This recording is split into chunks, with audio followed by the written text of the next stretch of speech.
नमस्कार दोस्तों, आज हम आपकी मुलाकात कराने जा रहे हैं इंटरनेशनल रनर सुनील शर्मा जी से।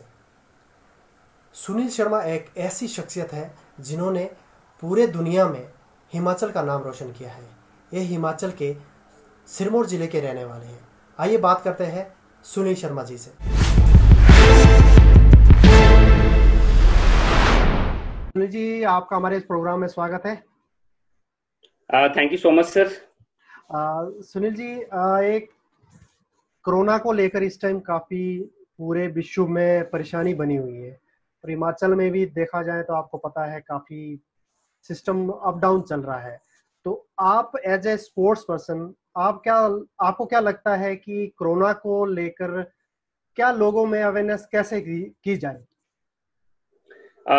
सबसे पहले तो आपके सभी दर्शकों को मेरा प्यार भरा नमस्कार।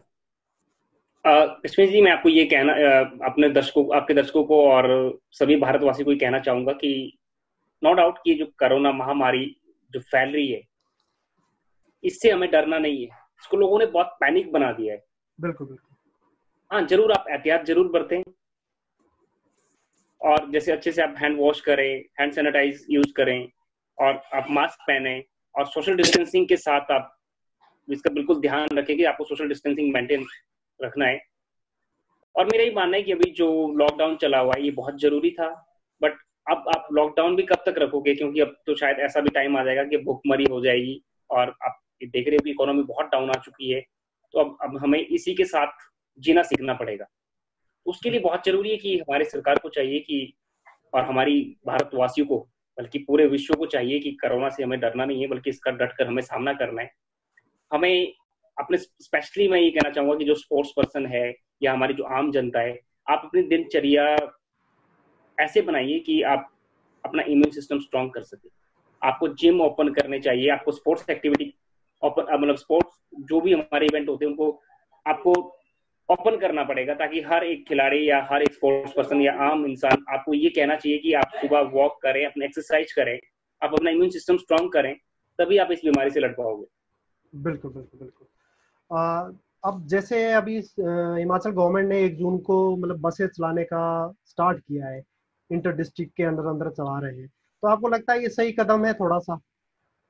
नहीं, बिल्कुल। अभी देखिए कि अभी ऑलमोस्ट 2 महीने से ज्यादा का टाइम हो चुका है लॉकडाउन को, जी। और मुझे नहीं लगता है कि लोग इसमें बहुत, जो हमारा लॉकडाउन हुआ इसमें लोगों ने पालन किया, फिर भी लोग बाहर निकल रहे घरों से। तो इससे बेहतर है कि आप खोल दीजिए, और अब लोगों को थोड़ा सा हमें समझाना पड़ेगा कि हमें कोरोना से डरना नहीं है, बल्कि हमें इसका सामना करना है, और इसके साथ ही हमें जीना सीखना पड़ेगा। बट हाँ, एहतियात जरूर बरतना चाहिए, बिल्कुल क्योंकि आप देख रहे हो कि यूएस जैसे या यूरोप जैसे कंट्री जो नंबर 1 आती है वर्ल्ड में मेडिकल फैसिलिटी के लिए, वो इस पे कंट्रोल नहीं कर पा रही है।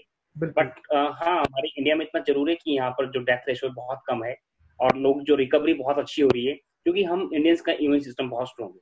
बट अगर हम घर के अंदर ही कैद रहेंगे तो हमारा भी इम्यून सिस्टम वीक हो जाएगा। तो हमें चाहिए कि हम घर से बाहर निकले, कुछ ना कुछ एक्टिविटी, या जैसे आप वॉक करते हो, रन करते हो, या कुछ स्पोर्ट्स एक्टिविटी करते हो, आपको अपना इम्यून सिस्टम स्ट्रॉन्ग करना है। बिल्कुल बिल्कुल। ये तो चलो कोरोना को लेकर हमने बात की है, अब थोड़ी सी आपकी पर्सनल बात करते हैं। फैमिली लाइफ जो आपकी है प्लस प्रोफेशनल लाइफ, उसको बैलेंस कैसे करते हैं आप?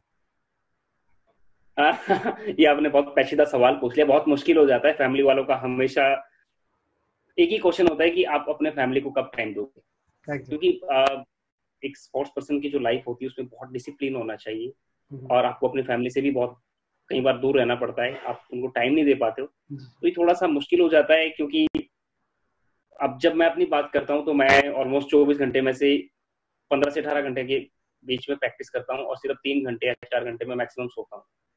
बिल्कुल। आजकल तो कोरोना की वजह से सब कुछ हाँ। अब से लॉकडाउन हुआ पड़ा है, इसलिए हम खुद को इतना टाइम नहीं दे पा रहे, क्योंकि आप घर से बाहर नहीं निकल सकते, आपको घर के अंदर ही प्रैक्टिस करनी है। तो बिल्कुल अभी तो वैसे इस साल कोई इवेंट भी नहीं है, पर स्पोर्ट्स के साथ बहुत मुश्किल हो जाता है कि अपने फैमिली को हम टाइम दे पाए। बिल्कुल बिल्कुल बिल्कुल। इवन कि चलो। मेरे मदर्स का कहना है कि बेटा, फौजी भी 2 साल में 2 बार घर आ जाता है, तो साल में 1 बार भी घर नहीं आता है। तो कई बार ये ऐसी सिचुएशन भी हो जाती है कि हम अपने घर वालों से दूर रहते हैं और उनसे मिलना बहुत मुश्किल हो जाता मुश्किल हो जाता है। चलो ये बात, चलो प्रोफेशनल प्लस आपकी पर्सनल लाइफ आ गई। तो अब अगर हम बात करें, जैसे आप पुअर लोगों की अपनी चैरिटी के थ्रू काफी हेल्प करते हैं, वो चीज कैसे बैलेंस हो जाती है? उन लोग उसके लिए टाइम निकालना कितना मुश्किल होता है आपके? कश्मीर जी, मैं आपको बताना चाहूंगा कि जो मैंने रन स्टार्ट किया था, मुझे नहीं पता था कि मैं एक इंटरनेशनल लेवल का खिलाड़ी बनूंगा और इंडिया को रिप्रेजेंट करूंगा बहुत सारी कंट्री में।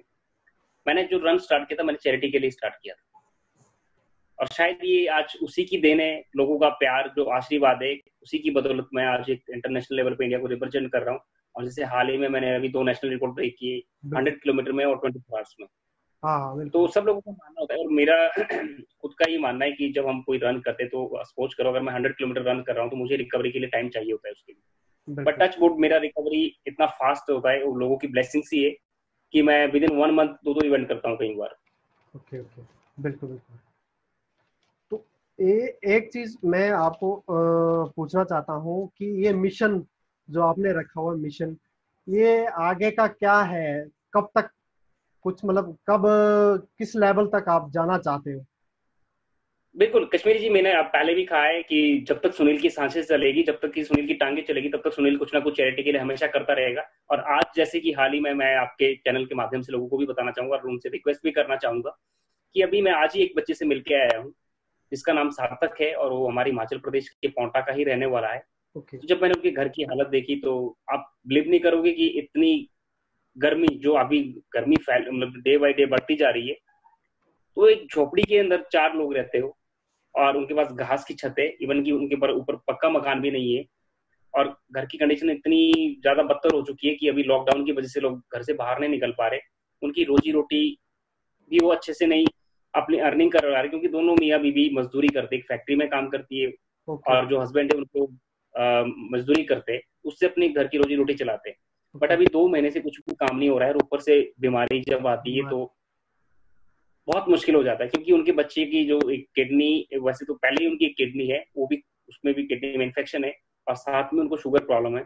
ओके। तो 10 से 15 हजार रुपए पर मंथ उनका खर्चा आता है। जिस इंसान के पास, जिसकी रोजी रोटी सिर्फ मजदूरी से चलती हो, उस बिल्कुल बिल्कुल। इंसान के लिए बहुत मुश्किल है, और स्पेशली ऐसे लॉकडाउन में जब आप घर से बाहर नहीं निकल सकते।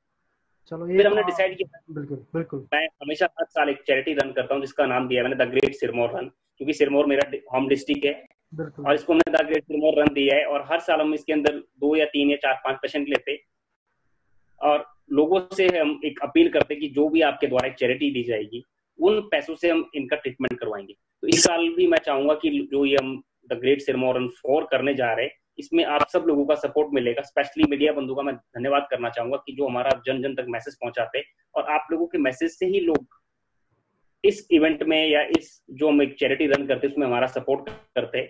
और मेरा ये मानना है कि मैं ये नहीं कहता कि आप लोग लाखों में या करोड़ों में डोनेट करें, क्योंकि बूंद बूंद से घड़ा भरता है। और जी जी। वैसे भी इस देश की आबादी 125 करोड़ के आसपास है। अगर हर एक इंसान सिर्फ 1 रुपए डोनेट करता है, तब भी यहाँ पे करोड़ों रुपए इकट्ठा हो जाता है। बिल्कुल जी बिल्कुल। सही है सही है सर।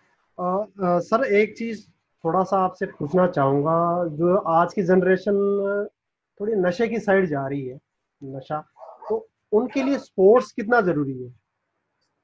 बिल्कुल, मैं अपने हर एक इंटरव्यू में कहता हूँ कि हेट ड्रग्स लव लाइफ।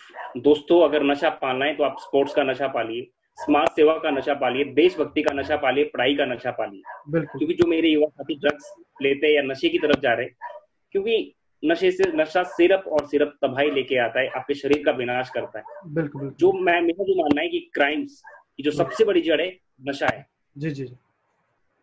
तो मैं उन लोगों को यही मैसेज देना चाहूंगा कि अगर आपने नशा पालना है, तो आप स्पोर्ट्स का पालिए, आप समाज सेवा का पालिए, आप पढ़ाई का नशा पालिए, आप खेलों का नशा पालिए। क्योंकि खेल एक ऐसी चीज है कि जो आपका फिजिकल फिटनेस प्लस आपकी मेंटल, इस हर चीज को बढ़ावा देता है, और आप मेंटली भी बहुत स्ट्रोंग होते हो, आपको हर चीज से लड़ने की हिम्मत मिलती है। और जी, स्पोर्ट्स, मेरा ही मानना है कि स्पोर्ट्स पर्सन एक ऐसा पर्सन होता है कि जो किसी भी मुसीबत से लड़ सकता है। बिल्कुल सर बिल्कुल। सर आपकी रिसेंटली सिलेक्शन हुई थी यूरोप चैंपियनशिप के लिए शायद, तो उसका क्या हाँ, अभी प्रोसीजर हाल अभी? में हाँ जो जी जी। हमारा 100 किलोमीटर का वर्ल्ड चैंपियनशिप होना था नीदरलैंड में, ओके ओके। उसके लिए मैंने क्वालिफाई किया था। और उससे पहले मैंने अभी 24 आवर्स में जो रन चंडीगढ़ ताऊ देवीलाल स्टेडियम पंचकुला में हुआ था, ओके। उसमें जो हमारे दिनेश शाह जी है, जो इंडियन सॉइल पे जिनका रिकॉर्ड था 222 किलोमीटर का, जी जी जी। वो मैंने ब्रेक किया था। मैंने 228 किलोमीटर रन किया था, और जी within 1 month after 27 days मैंने 100 किलोमीटर में भी नेशनल रिकॉर्ड ब्रेक किया था, जो दीपक जी का था, जो महाराष्ट्र के रहने वाले। जी जी। उनका 8 घंटे 4 मिनट का रिकॉर्ड था, जो उन्होंने वर्ल्ड चैंपियन एशियन चैंपियनशिप में लास्ट ईयर बनाया था, उसको मैंने ब्रेक किया था 8 घंटे 1 मिनट का। तो ओके। अभी नेशनल रिकॉर्ड दो मेरे नाम है, 24 घंटे का भी और 100 किलोमीटर का भी। और इन दोनों इवेंट से मैं क्वालिफाई मैंने किया था 100 के का वर्ल्ड चैंपियनशिप जो नीदरलैंड में हो रहा था, और 24 आवर्स का जो एशिया और ओशिनिया चैंपियनशिप हो रहा था हमारे बैंगलोर में, इस बार इंडिया को मेजबानी मिली थी, उसके लिए मैंने क्वालिफाई किया था। बट अनफॉर्चुनेटली जब मेरे को लग रहा था कि 2020 बहुत सारी खुशियां लेके आने वाला है और मेरी दोनों इवेंट्स में सिलेक्शन हो चुकी थी, ये कोरोना की वजह से इस साल पोस्टपोन हो गया। नहीं नहीं, कोरोना की वजह से तो वैसे भी काफी हर जगह कुछ प्रॉब्लम ही क्रिएट हो चुकी है, कोई ऐसी जगह नहीं बची। जी जी जी जी। तो एक सर आपसे चाहते हैं कि हमारे जितने भी दर्शक हैं उनके लिए एक मैसेज दे दें आप कि कोरोना और एज ए स्पोर्ट्स पर्सन कैसे लोग अपने आप को बचा के रखें। बिल्कुल, मैं तो जी बार बार यही सरकार से भी रिक्वेस्ट करना चाहूंगा कि प्लीज आप जिम, स्पोर्ट्स एक्टिविटी जरूर ज्यादा से ज्यादा करवाएं। और अगर आप चाहते हो कि इस कोरोना जो ये महामारी फैल रही है इससे अगर बचना है तो आपको फिजिकली फिट होना पड़ेगा, आपको अपना इम्यून सिस्टम स्ट्रॉन्ग होना पड़ेगा। जैसा कि अभी तक जो बताया जा रहा है कि जिस बंदे का इम्यून सिस्टम स्ट्रॉन्ग है वो जल्दी रिकवर कर जाता है और उसको उतना असर भी नहीं पड़ता इस कोरोना की वजह से। और एक मेरा ही मानना है कि अगर हमने अपने युवा साथियों को नशे से दूर रखना है और सही ट्रैक पर लेके आना है तो हमें उनको स्पोर्ट्स प्लेटफॉर्म प्रोवाइड करवाना पड़ेगा ताकि वो किसी स्पोर्ट्स एक्टिविटी में जाएं, तभी आप नशे से दूर रह सकोगे। और मेरा ही मानना है कि ये जो बच्चे, अगर आप चाहते हो कि आपका बच्चा अच्छी फील्ड में जाए, चाहे वो स्पोर्ट्स की हो, चाहे एजुकेशन, समाज सेवा हो या राजनीति, कहीं पे भी जाए, तो ये सरकार नहीं चेंज ला सकती, ये पेरेंट्स को सोचना पड़ेगा। क्योंकि जो संस्कार होते वो, अब अगर आपने अपने बच्चों को अच्छे संस्कार दिए तो हमेशा ही वो अच्छा काम करेगा। तो अगर हम लाख कोशिशें भी करें तो हम सरकार इसको चेंज नहीं कर सकती। ये सिर्फ और सिर्फ पेरेंट्स अगर अपने बच्चे को अच्छे संस्कार देंगे तो जरूर वो अच्छा काम करेगा। आप अपने बच्चों को डॉक्टर, इंजीनियर, साइंटिस्ट चाहे बने ना बने पर एक अच्छा इंसान जरूर बनाए। बिल्कुल बिल्कुल बिल्कुल। यही आपकी जो ये एक अच्छापन और प्लस लोगों के लिए जो एक आप एक मिसाल बन चुके हैं प्रदेश में, क्या आप इंटरनेशनल लेवल पर छाए हुए हो। तो हमारी दुआ ये है कि आपकी चैरिटी और आप एक अच्छा काम करें ताकि पूरी दुनिया में आप जो एक चीता के नाम से मशहूर है हर जगह पता लगे लोगों को कि नहीं, सिरमौर का एक चीता है जिसने हर लोगों के लिए अच्छे काम किए हैं। हमारी दुआएं आपके साथ है। मैं अपने आप को बहुत सौभाग्यशाली मानता हूँ कि मेरे ऊपर एक तो ऊपर वाले की इतनी कृपा है और आप सब लोगों का प्यार और आशीर्वाद। क्योंकि जो आप लोगों का प्यार और आशीर्वाद, जो प्रोत्साहन आप लोगों से मुझे मिलता है, वही मेरे प्रेरणा का स्रोत है। बिल्कुल बिल्कुल। हमारे साथ बात करने के लिए आपका बहुत बहुत शुक्रिया। Thank you sir.